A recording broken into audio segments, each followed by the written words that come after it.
탄수화물은 지방으로 저장되나요? 대답은 아니요입니다. 안녕하세요, 힐린입니다. 탄수화물이 지방으로 저장되지 않는다는 이야기를 제가 맥두걸 박사의 자연식물식 책을 통해서 알려드릴게요. 탄수화물은 지방으로 저장되지 않습니다. 단백질도 지방으로 저장되지 않는데 단백질 이야기는 제가 조금 이따 말씀드릴게요. 우리 몸은 항상 우리가 섭취한 음식의 성분을 효율적 수단으로 이용한다고 합니다. 탄수화물을 지방으로 전환하려면 신진대사적으로 엄청난 비용이 발생한다. 따라서 우리가 흡수한 거의 모든 탄수화물은 피부나 간을 통해서 열로 태워진다. 지방으로 전환되는 일은 거의 없다. 제 얘기를 잠깐 해드리면 제가 올해 초부터 자연식물식을 5개월 정도 했는데 정말 육류 하나도 안 먹었고 생선도 거의 안 먹었고요. 달걀 먹지 않았어요. 그랬는데 정말 살이 쭉쭉쭉쭉 빠지더라고요. 근데 현미밥을 항상 좀 넉넉하게 먹었고 그다음에 과일을 많이 먹었습니다. 계속해서 책을 읽어드릴게요. 요즘 신문과 방송에서 탄수화물을 많이 먹으면 살이 찐다고 외친다. 그러나 거기에서 말하는 탄수화물은 라면, 빵, 과자 등 공장에서 만든 정제 탄수화물일 뿐이다. 정제 탄수화물도 문제지만 거기에는 엄청난 양의 지방이 함유되어 있다. 탄수화물은 단지 운반체로만 쓰일 뿐이다. 당연히 그런 것들을 먹으면 살이 찔 수밖에 없다. 그것을 탄수화물이라 부르는 가짜 전문가들이 너무도 많다. 모두가 정제 탄수화물과 지방과 나트륨과 합성 화합물의 혼합물인 것이다. 그렇게 많은 지방을 먹고 어찌 살이 안 찔 수 있겠는가? 어찌 그것을 뭉뚱그려 탄수화물이라 부르는지 기가 찰 지경이다. 계속 강조하지만 그것들은 탄수화물이 아니다. 공장식 화학 합성 식품일 뿐이다. 일반적으로 미국인들은 하루 250g, 이게 1000칼로리 정도라고 합니다. 그 정도의 탄수화물을 소비한다. 대부분 하루의 에너지로 즉각 사용된다.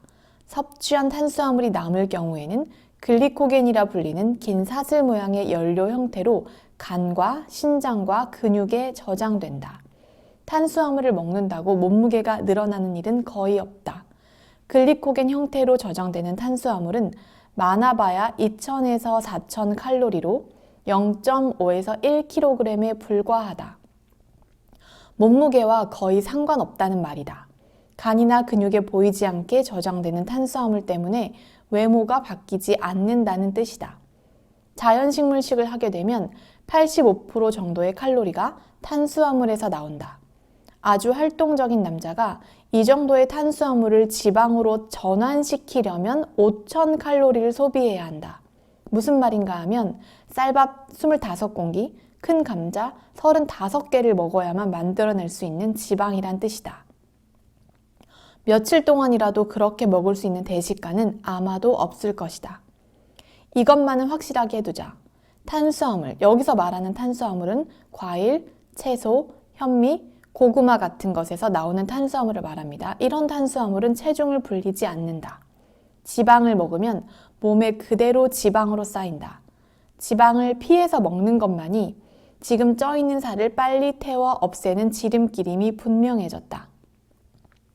몬타나에서 온 49세의 존과 44세의 로버타 부부는 우리 프로그램에 들어와서 무려 23kg 정도를 각각 줄였다. 지방과 칼로리를 생각하거나 배고픔을 참지도 않고 이뤄낸 결과이다.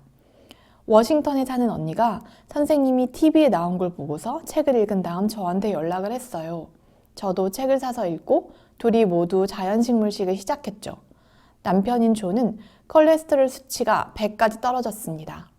저는 아주 심한 감기에 자주 걸렸었는데 선생님의 방식으로 음식을 먹으면서 완전히 없어졌어요. 오히려 에너지가 넘치죠. 로버타의 가족 11명이 우리 프로그램에 참여했는데 모두 합쳐서 무려 113kg 정도의 지방을 몸에서 떼어놨다. 캘리포니아에서 온 칼은 48세인데 무려 27kg을 감량했다. 프로그램을 실천한 이후 몸이 너무 달라졌다고 다음과 같이 말했다. 사업 동료인 친구와 심장병 의사께서 모두 추천해 주셨어요.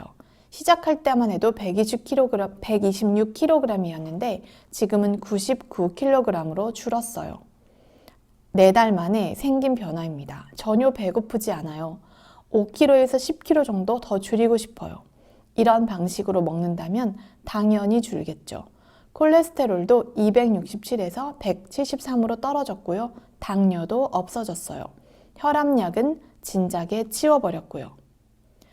존, 로버타, 칼 그리고 다른 사람들 모두 식사를 바꾸어서 지방을 없애는 것이 살을 빼는 가장 빠른 방법임을 증명해준다. 화세기도는 건강한 얼굴과 탄력이 있는 몸매를 만드는 지름길임은 물론이다. 자, 그럼 단백질 이야기를 조금 해드리겠습니다. 초과된 단백질은 신장의 순환 대사에 악영향을 준다. 초과된 단백질, 특히 동물성 단백질이 신장에서 제거되는 과정에서 엄청난 양의 미네랄이 손실된다. 가장 중요한 미네랄의 손실은 바로 뼈에 있는 칼슘이다. 과잉 단백질이 소화되고 배설하기 위해서는 엄청난 양의 칼슘이 필요하기 때문이다. 인체에서 칼슘은 혈액과 뼈 조직에 많이 함유되어 있는데 1순위인 혈액에서 칼슘을 빼앗으면 생명이 위험해지므로 차선책으로 2순위인 뼈에서 칼슘을 뽑아쓰기 때문이다. 그 결과 골다공증이 발생하고 신장 결석이 생긴다는 말이다. 이것은 아주 중요하다. 단백질을 많이 섭취할수록 몸에서 칼슘이 빠져나가기 때문이다. 그래서 단백질을 많이 섭취하는 미국, 캐나다, 핀란드는 세계에서 가장 골다공증이 많은 나라이다. 단백질 때문에 생기는 피해는 거의 대부분 동물성 음식에서 온다. 고기, 생선, 계란, 우유 등이 바로 그 범인들이다. 그리고 우리 몸에 있는 지방이 연료로 사용될 때는 우리가 극심한 질병이나 장기적인 기아 상태처럼 위험한 상황이 닥쳐야 그때야 바로 비로소 우리 몸에 저장된 지방이 기꺼이 연료로 사용된다고 합니다. 그런데 불행하게도 근육 및 다른 조직에 있는 단백질도 살기 위해 소비된대요. 이것은 마치 추운 겨울을 견디기 위해서 싸구려 가구 대신 가장 비싼 떡갈람으로 만든 가구, 즉 근육에 있는 단백질을 말하는 거죠. 벽난로에 던져버리는 것과 같다고 합니다. 마지막으로 제 이야기를 조금 더 추가해서 해드리자면 제가 5개월 동안 자연식물식을 열심히 했었는데 정말 현미쌀을 생쌀도 먹었어요. 불려서 생쌀도 많이 먹고 고기는 일체 먹지 않았고요. 그다음에 생선도 거의 안 먹었고 달걀도 안 먹었어요.